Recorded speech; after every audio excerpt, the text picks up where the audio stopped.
పొరుగింట్లో అద్దెకుంటున్న వ్యక్తి సైలెంట్గా ఉంటే బుద్ధిమంతుడు అనుకున్నారు. ఎక్కువగా మాట్లాడకపోతే అమాయకుడని భావించారు. బతుకు తెరువు కోసం ఎక్కడి నుంచో వచ్చి అద్దెకుంటున్నాళ్లే అని పెద్దగా పట్టించుకోలేదు. కానీ అతను ఘరానా దొంగ అని తర్వాత తెలిసింది. 10-20 కాదు, అతగాడి చోరీల లెక్క డబుల్ సెంచరీ దాటింది.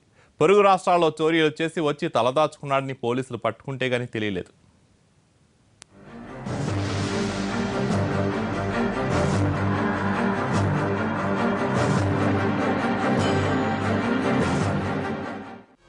ఇతగాడి పేరు శేఖర్. రంగారెడ్డి జిల్లా తాండూరులో నివాసముంటున్నాడు. ఆ కాలనీలో అతడికి మంచి పేరే ఉంది. కానీ ఇతను పెద్ద దొంగని తర్వాత తెలిసింది. 6 రాష్ట్రాల్లో 200కు పైగా చోరీలు చేసిన కేటుగాడితను. ఇతర రాష్ట్రాల్లో చోరీలు చేసి వచ్చి తాండూరులో దాక్కుంటాడు. ఇక్కడ మాత్రం అమాయకంగానే నటిస్తాడు. అయితే ఓసారి తాండూరులో తాళం వేసి ఉన్న ఇల్లు కనిపించడంతో టెంప్ట్ అయ్యాడు. వద్దనుకుంటూనే చోరీ చేసేశాడు. అమ్మయ్య, చోరీ బాగా చేశానని సంబరపడ్డ సోమశేఖర్ కు ఇక్కడ సీసీ కెమెరా ఉన్న విషయం తెలీదు. ఆ దృశ్యాలే అతన్ని పట్టించాయి.